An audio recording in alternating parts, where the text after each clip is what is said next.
ঢাকা শহরে বহুল আলোচিত এই নির্বাচন আগামীকাল অনুষ্ঠিত হতে যাচ্ছে। এই নির্বাচন অনুষ্ঠানের ক্ষেত্রে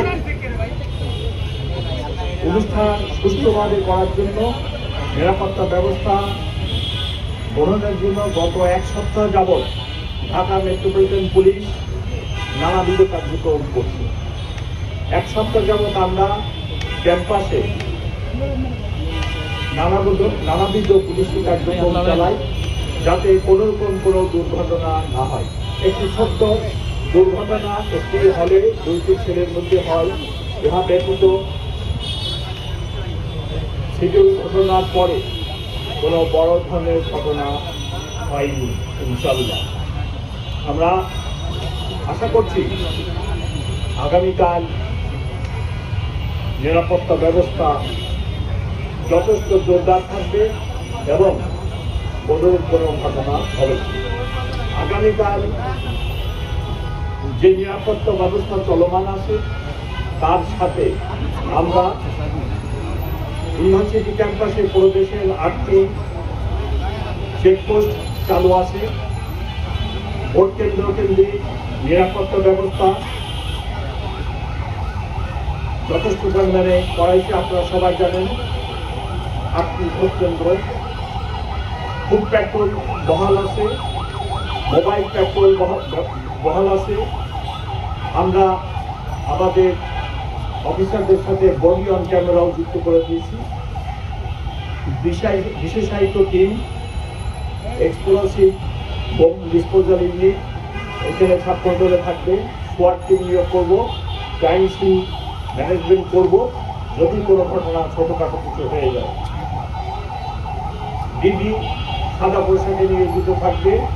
আর্টসওয়ে গেট স্থাপন করা হবে, সিসি ক্যামেরা মনিটরিং সেল করা হবে, স্ট্রাইকিং রিজার্ভ থাকবে।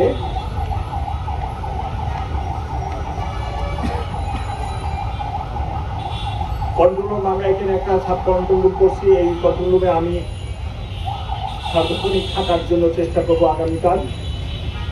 আমাদের পাশাপাশি বিজিবি, র্যাব এবং অন্যান্য নিরাপত্তা সংস্থা থেকে লোকজন নিয়োজিত থাকবে। আজকে আমাদের এখানে 1771 জন পুলিশ অফিসার নিয়োজিত আছে। আগামীকাল 2096 জন নিয়োজিত হবে শুধু ঢাকা মেট্রোপলিটন পুলিশ থেকে ইউনিফর্মধারী। এর বাইরে র্যাব, বিজিবি আগামীকাল স্ব বাহিনী নিয়োগ করবে। আমরা আশা করতেছি যে কোনোরূপ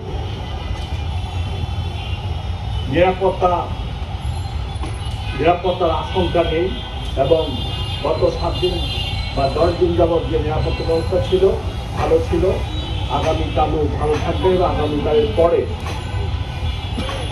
10 তারিখেও কোনো সমস্যা হবে না। আমাদের নিরাপত্তা ব্যবস্থা 10 তারিখ সন্ধ্যা 6টা পর্যন্ত বহাল থাকবে। যদি প্রয়োজন হয় এই সময় আমি আরো বৃদ্ধি করব।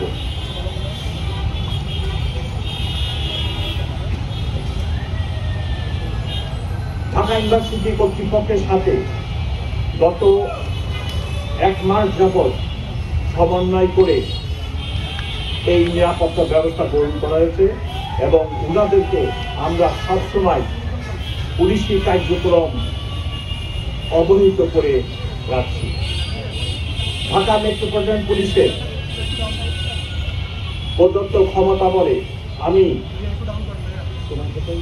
আজকে রাত 8টা থেকে 11 তারিখ 12টা পর্যন্ত এই ক্যাম্পাসে লাইসেন্সধারী অস্ত্র বহনের উপর নিষেধাজ্ঞা আরোপ করেছে। আজকে রাত 8টা থেকে 11 তারিখ দুপুর 12টা পর্যন্ত যিনাদের লাইসেন্সধারী অস্ত্র আছে ওনারা এটি ক্যারি করতে পারবেন না। এই নিষেধাজ্ঞা আমি ঢাকা মেট্রোপলিটন পুলিশ অর্ডিন্যান্সে যে ক্ষমতা প্রদত্ত আছে আমার উপরে, যে অর্পিত দায়িত্ব আছে সেই দায়িত্ব মানে প্রদান করলাম। আমার বিনীত অনুরোধ থাকবে যিনারা ভোটে অংশগ্রহণ করছেন, ভোটার অথবা অন্য যে কেউ যেন কোনো কারণে আইন হাতে উঠিয়ে না নেন। যদি কোনো ঘটনা হয়, যদি কোনো অবাঞ্ছিত ব্যক্তি এই ক্যাম্পাসে ঢোকে, তাহলে আমার বিনীত অনুরোধ সকলের নিকট যেন অবাঞ্ছিত ব্যক্তিকে বা কোনো কেউ অপরাধ করলে তাকে পুলিশের কাছে সোপর্দ করে। এই ক্যাম্পাস পুরা নিরাপত্তা চাদরে ঢাকা আছে। যেখানে কোনো ছোটখাটো কোনো কিছু যদি হয়, অতি নিকটেই পুলিশ পাওয়া যাবে। দয়া করে ওনারা যেন নিজেরা আইনকে হাতে তুলে না নিয়ে অপরাধীকে বা যিনি কোনো ঘটনা ঘটান তাকে যেন আইন প্রয়োগকারী সংস্থার হাতে উঠিয়ে দেন। আমি আশা করি যে আগামীকাল ডাকসু নির্বাচন অত্যন্ত শান্তিপূর্ণ ভাবে সিকিউর অবস্থায় নিরাপত্তার ভিতরে অনুষ্ঠিত হবে। এখানে কোনো দুর্ঘটনা হবে না ইনশাআল্লাহ।